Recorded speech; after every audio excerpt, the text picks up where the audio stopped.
आज बिहार की बात में हम लोग बात करने वाले हैं कि बिहार के राजनीति में ताजा परिदृश्य क्या चल रहा है। देखिए, प्रधानमंत्री की यात्रा हुई, पूर्णिया दौरे में प्रधानमंत्री आए।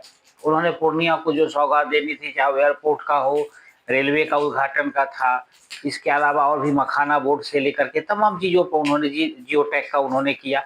इन तमाम चीजों को लेकर के जितने भी थे वो सारे काम हो गए। वहां के लोग काफी इस बात से खुश नजर आए। अब इसमें भी क्रेडिट की होड़ लग गई। पप्पू यादव कह रहे थे कि हमने जनता से वादा किया था, 6 महीने हमने सारा काम कर दिया। पप्पू यादव पहली बार थोड़ी पूर्णिया से सांसद हुए, इससे पहले भी हुए थे। पहले भी इन्होंने वादे किए थे, पूरे नहीं हो पाए, मजबूरी थी उनकी। अब पप्पू यादव कह रहे हैं या महागठबंधन का कोई नेता कह रहा है तो सही कह रहा हो, ये आप लोग बेहतर समझते हैं। काम करने में लोग कितने आगे हैं इस पूरे बिहार की जनता जानती है। खैर, अब इस पे मैं ज्यादा नहीं चर्चा कर पाऊंगा क्योंकि प्रधानमंत्री की यात्रा ने बहुत कुछ बिहार में उसका जो है वो नींव डाली है। विरोधी के लिए तो कोई मायने उसका है नहीं, और हो भी कैसे, कोई भी विरोधी नहीं चाहेगा कि सामने वाले की कोई ऐसी चर्चा हो जिसका उसको उसका फायदा मिले।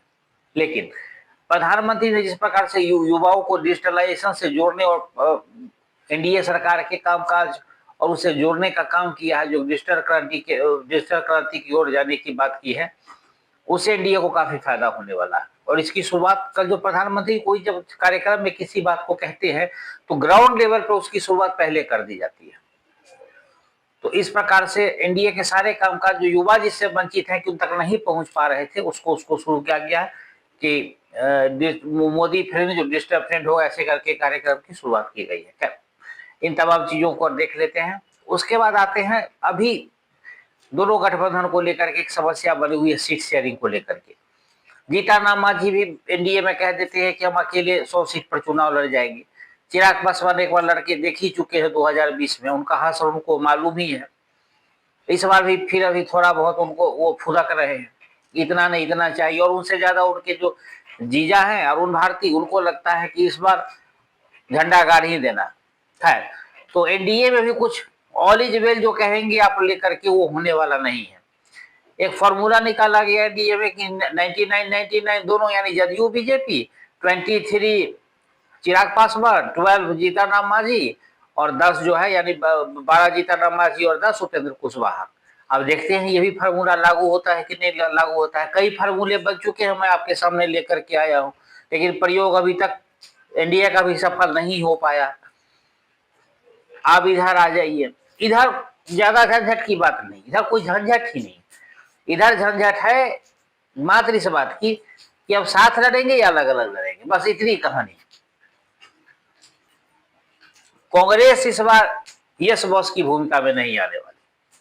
कांग्रेस ने लालू यादव को कह दिया है कि इस बार यस बॉस नहीं होगा। इस बार जो भी होगा वो आमने सामने की बात होगी, बराबरी की बात होगी। 55 सीटें लेंगे, 2 डिप्टी सीएम लेंगे। फिर बेचारे मुकेश सहनी का क्या होगा? बिहार के इतिहास में उनका दावा है कि आज से पहले कोई दलित का बेटा हुआ ही नहीं सीएम डिप्टी सीएम, उनकी उतनी जानकारी है।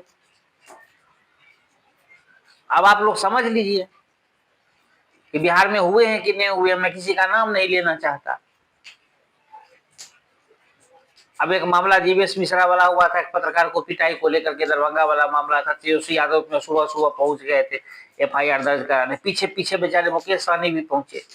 क्रेडिट लेने की जो होड़ होती है, कहा ना प्रधानमंत्री के कार्यक्रम में पप्पू यादव वाली स्थिति जो है सो यहाँ भी है। अच्छा ये बताइए, मतलब मुझे सोचता हूं मैं कभी कभी, क्या वही बिहार है? शायद बिहार बदल गया है, मुझे ऐसा लगता है। इसी बिहार में शाम में 6 बजे के बाद लोग नहीं निकलते थे। एक पत्रकार की पिटाई हुई है तो उसके लिए तेजस्वी यादव दरभंगा सुबह सुबह उठते और चले जाते एफआईआर दर्ज कराने। काश यही काम लालू प्रसाद यादव किए होते तो आज तेजस्वी यादव को इतनी मेहनत नहीं करनी पड़ती। खैर, इन लोगों की अपनी अपनी सोच है, उस पर बाद में कभी।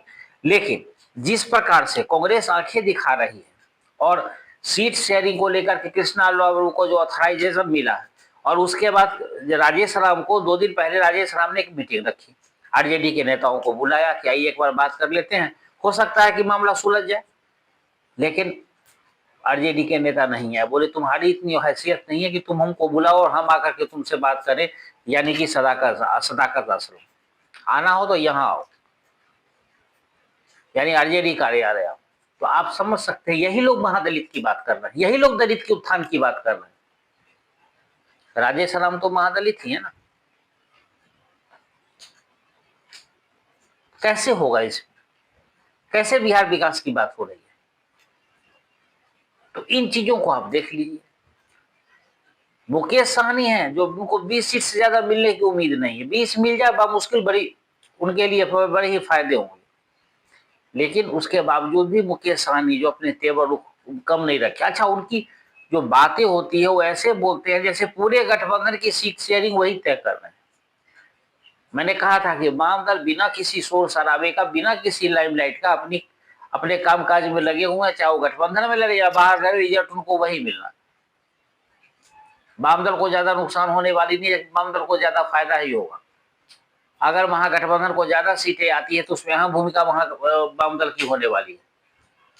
और जहां तक मुकेश सहनी की बात है, मैं आपको दावे के साथ कहता हूं कि पिछली बार 4 जीते थे, इस बार 5 या 4 जीत जाए, उतना अगर बरकरार रख ले उनके लिए बहुत बड़ी बात होगी। तो खैर, राजनीति है, कुछ भी हो सकता है, यही वर्तमान परिदृश्य है। अभी यही चर्चा गर्म है, सीट शेयरिंग। बिहार में बस कहीं भी जाइए तो सीट शेयरिंग, और एक जीवेश मिश्रा वाला मामला था तो आपको बता ही दिया, इसके अलावा कुछ भी नहीं। तो खैर देखिए क्या होता है, जैसे जैसे राजनीतिक परिदृश्य बदलते रहेंगे, चुनाव सर्वे कभी इसको जिता रहा है, कभी उसको जिता रहा है, तो वो भी अदल बदल हो रहा है, जैसे कि सीट शेयरिंग। तो अब देखते हैं आगे क्या होता है।